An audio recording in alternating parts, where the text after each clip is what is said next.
Hola chicos, siguiendo con nuestro curso de cálculo 3, hoy vamos a mirar un método para determinar valores máximos y mínimos de funciones. En este caso van a ser funciones que tienen a determinar máximos y mínimos, pero con restricciones, bajo restricciones. El método entonces es a través de los multiplicadores de Lagrange. ¿Cuál es el proceso que vamos a realizar? ¿O qué es lo que vamos a realizar? Entonces vamos a determinar valores máximos y mínimos de una función f, que puede ser de 2, 3, 4 variables, 5 variables. Este método no tiene restricción para el número de variables, pero esa función va a estar sujeta a restricción. En este caso va a estar sujeta a una restricción, que la restricción g de x, y, z igual a k. O sea que gráficamente lo que estamos interesados es, dado que yo tengo una función, conocer cuál es el máximo de la función, pero si restringo en este caso a una función g, que está representada ahí por esa circunferencia. Entonces, ¿cuál es el máximo y mínimo de esa función, pero para los puntos que están dentro de esa circunferencia?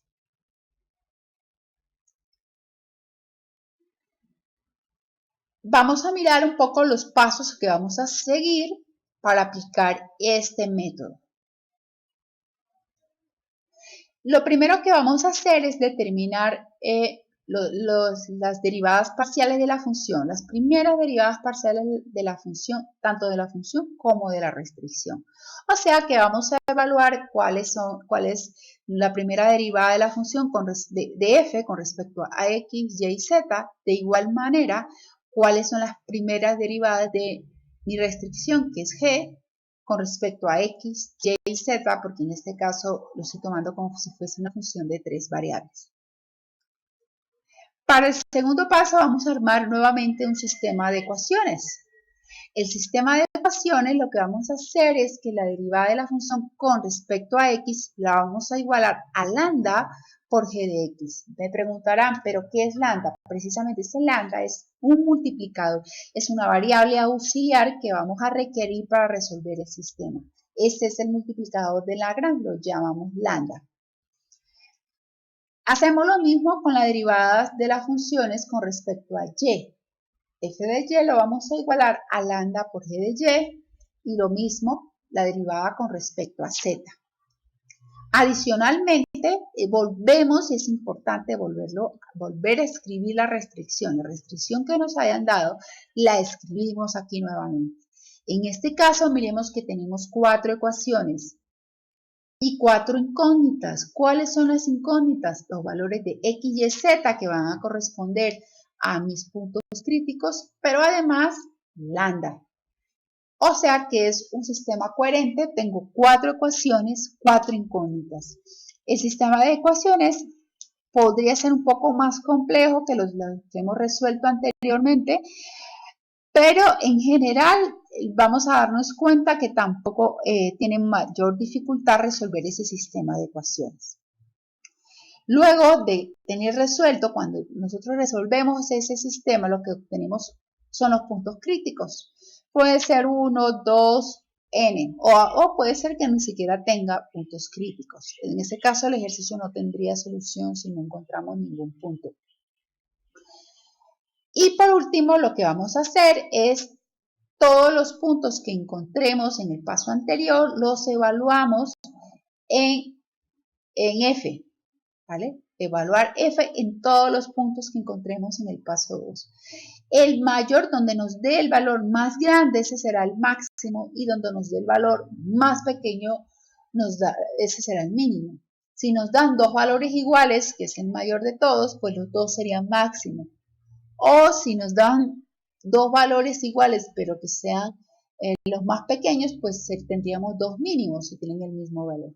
Si hay diferencias, si uno es más grande que el otro, pues sencillo. El mayor de todos es el máximo, el menor de todos es el mínimo. Con esta metodología, si no podemos obtener son puntos de silla. Obtenemos son el mayor de todos y el menor de todos únicamente. En este caso, Vamos a ponerlo en práctica con un ejercicio que ya habíamos hecho en un video anterior. En un video anterior habíamos resuelto el problema de una caja rectangular sin tapa que debíamos construir con 12 metros cuadrados de cartón. Y habíamos ya determinado con una metodología distinta la solución. Entonces, esta vez vamos a realizar el mismo ejercicio de nuestra caja, pero utilizando multiplicadores de Lagrange. Entonces, ya sabemos que tenemos una caja, en este caso le vamos a decir que tiene profundidad X, el ancho de la caja va a ser Y y la altura va a ser Z, y sabemos que el volumen es X por Y por Z. Esa será nuestra F, esa es nuestra función, la que necesitamos maximizar. ¿Qué necesitamos maximizar? El volumen. Por lo tanto, esa es F.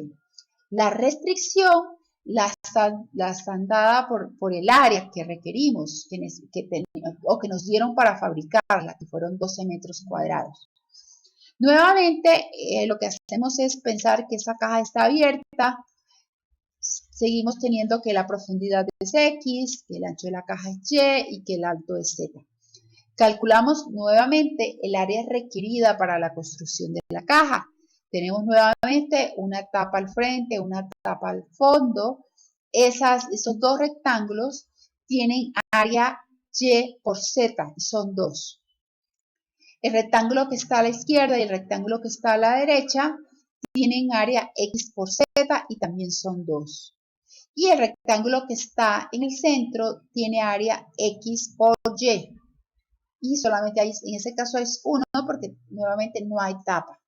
Por lo tanto, tenemos la fórmula para el área, que sería 2YZ más 2XZ más XY, eso debe ser 12. Esa sería entonces en este ejercicio la restricción. La restricción nos dice que solo tenemos 12 metros cuadrados para fabricar nuestra caja. O sea que nuestra función a la cual le vamos a maximizar es el volumen. Y la función de área es la función que vamos a considerar como nuestra restricción.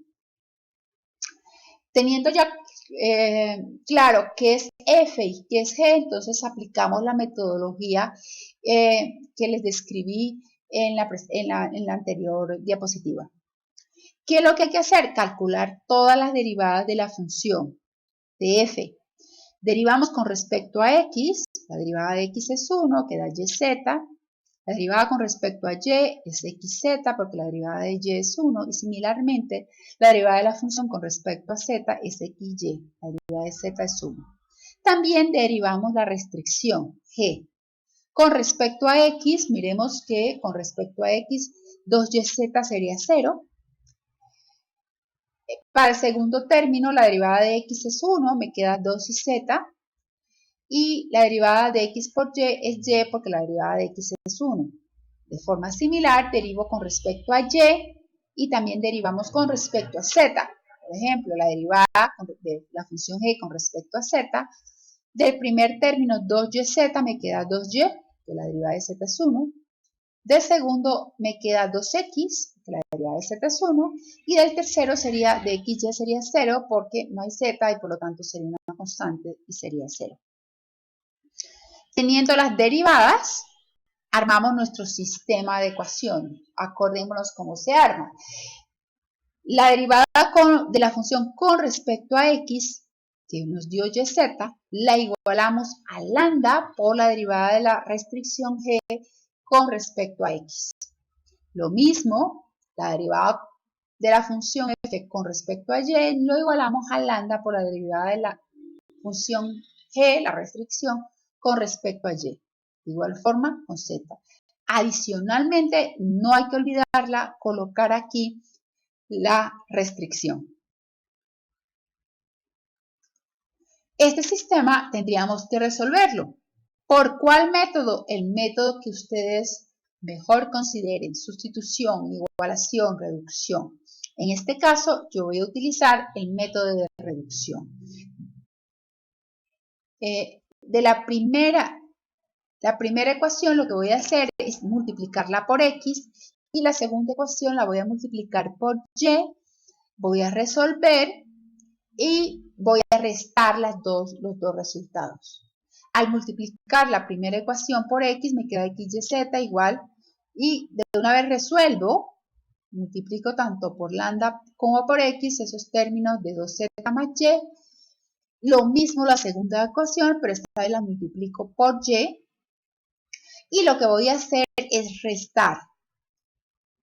Restamos entonces las dos ecuaciones. A restar las dos ecuaciones, nos queda, miremos que en la parte izquierda se nos cancela x y z con x y z, y de la parte derecha el término x y lambda se cancela porque las estoy restando. Como las estoy restando, entonces sencillamente me queda 2xz lambda menos 2yz lambda igual a 0. De donde podría entonces factorizar el término 2z y lambda, que multiplica x menos y, igual a 0. Pero el término z, el término lambda, no pueden ser ceros. No pueden ser ceros. ¿Por qué z no puede ser 0? Porque estoy en una caja. Y en una caja no puedo tener una dimensión de la caja 0. ¿Pero por qué lambda no puede ser 0? Porque si lambda fuese 0, al momento de reemplazarla en la ecuación 1, 2, 3 o 4, nos vamos a dar cuenta que nos va a quedar que los valores de y, de z o de x serían ceros, y eso no puede ser. Por lo tanto, de esa ecuación, la única solución es que x menos y sea 0 y por tanto x igual a y, que es lo mismo que y igual a x. Ahora bien, voy a tomar ahora la primera y la tercera ecuación. La primera y la tercera ecuación. La primera la multiplico por x, la tercera la voy a multiplicar por z y voy a realizar un proceso muy similar. La primera ecuación entonces ya está multiplicada por x, la tercera ecuación la multiplicamos por z y nuevamente las voy a restar. Del término de la izquierda, x y z se cancela, y de los términos de la derecha, el término 2xz lambda está tanto en la parte superior como en la parte inferior de la ecuación, la segunda ecuación. Ahí al momento como las estoy restando se van a cancelar. Por tanto, en esa ecuación me va a quedar que x y lambda, el término que queda en la parte de arriba, menos 2yz lambda igual a 0. Si factorizamos el factor y lambda, factor de x menos 2z nos va a quedar igualado a 0.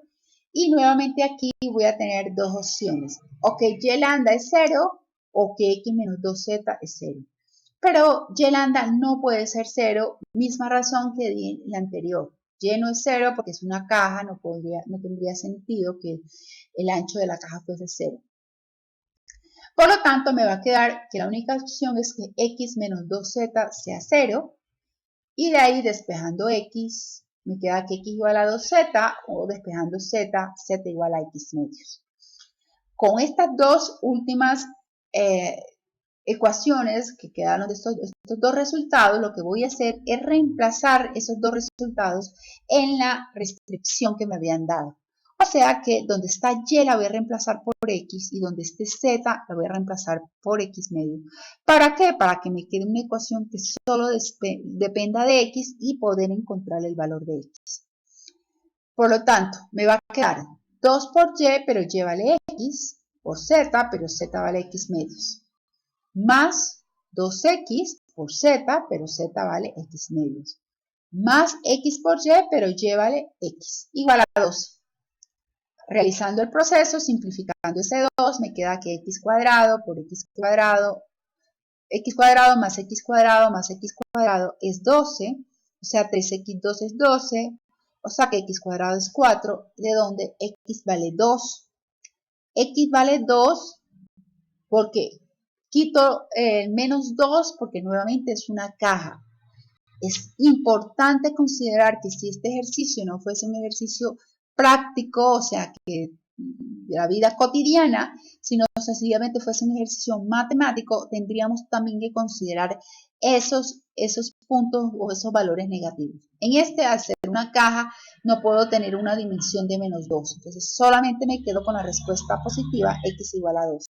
Pero como tengo que y es igual a x, pues y tiene que ser 2 porque y vale lo mismo que x. Y como z vale x medios, pues z va a valer 2 sobre 2 porque x vale 2 igual a 1. O sea que tengo que las dimensiones de la caja nos van a dar 2 metros por 2 metros y por 1 metro que vale z, para obtener un volumen máximo de 4 metros cúbicos. Es la misma solución que habíamos obtenido utilizando la metodología de la prueba de la segunda derivada.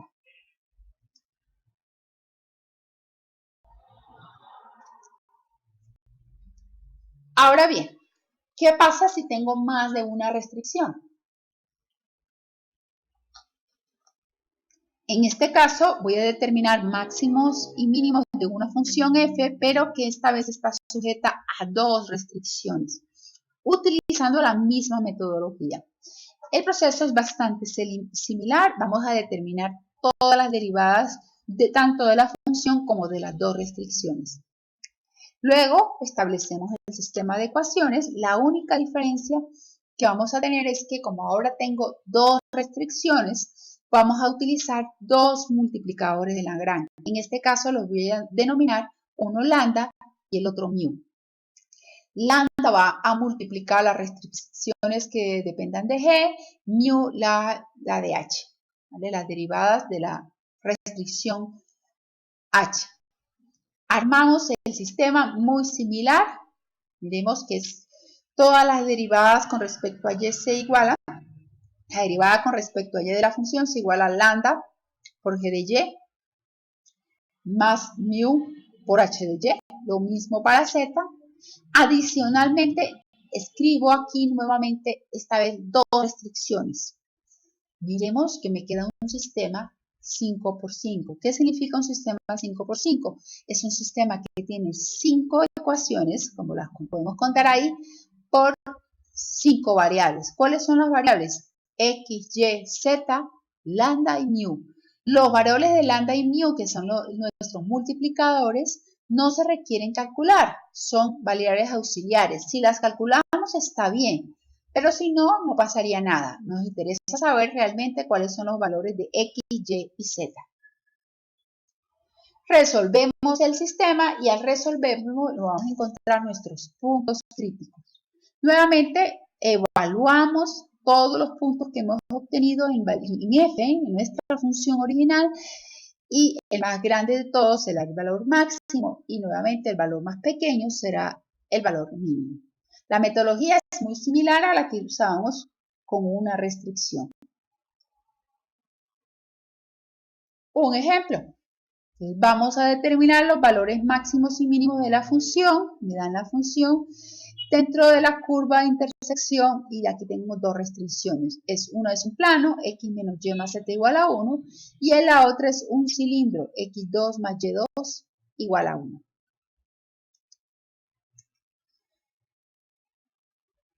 Tenemos entonces nuestra función y tenemos nuestras 2 restricciones.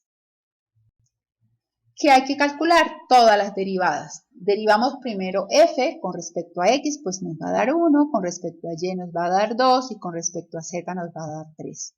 Hacemos lo mismo con nuestra restricción g, con respecto a x nos da 1, con respecto a y menos 1 y con respecto a z 1. Y h también la derivamos, la derivada con respecto a x nos da 2x, con respecto a y nos da 2y, y con respecto a z pues nos da 0, no hay z en esta ecuación, en esa restricción de h. Armamos nuestro sistema de ecuaciones, acordemos que lo que tenemos que hacer es fx, que en este caso es 1, lo igualamos a g de x, que también es 1 por lambda, más h de x, que nos dio 2x por mu. En la segunda ecuación nos queda que f de y, que vale 2, es igual a g de y menos 1 por lambda, más 2y por mu.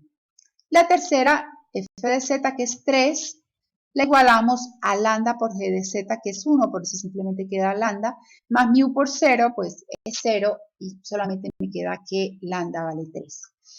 Escribo las dos restricciones nuevamente, tal y como me las dieron las restricciones originales, x menos y más z igual a 1 y x cuadrado más y cuadrado igual a 1. Ahí tengo entonces nuestras 5 ecuaciones, 5 incógnitas. Pero en esta, por ejemplo, de la ecuación 3, ya podemos darnos cuenta que lambda vale 3. Ya sale directamente que lambda es 3. Si lambda es 3, la puedo reemplazar en la ecuación 1 y 2 para que me quede un poco más sencilla. Entonces reemplazamos lambda por 3 en la ecuación 1 y 2. Despejando un poco nos va a quedar que 2x mu, el 3 pasaría del lado izquierdo a restar, 1 menos 3 da menos 2. Y en la segunda ecuación, 2 más 3 sería 5. Nos quedan estas dos, o sea, ya no sería la ecuación 1 y 2 las originales, sino estas nuevas. Y lo que voy a hacer ahora es multiplicar la primera ecuación por y y la segunda por x para poder hacer reducción. Al multiplicar la primera ecuación por y me queda que 2xy por mu es igual a menos 2y. La segunda ecuación multiplicada por menos x me queda que menos 2xy mu es igual a menos 5y. Y hacemos reducción, las sumamos en este caso. El primer término nos queda 0. 0 igual a menos 5x menos 2y. Despejando x nos va a quedar que x es igual a menos 2y quintos. Esta solución lo que voy a hacer es reemplazarla en la ecuación 5. ¿Por qué escojo la ecuación 5? Porque como tengo ya una ecuación x igual a menos 2y sobre 5 que depende de una función dependiendo de la otra, de y dependiendo x dependiendo de y, la puedo reemplazar. Entonces me va a quedar, reemplazamos x por menos 2y sobre 5. Entonces me queda menos 2y sobre 5 al cuadrado más y cuadrado igual a 5. Reemplazando, entonces el último valor que habíamos obtenido en ecuación 5.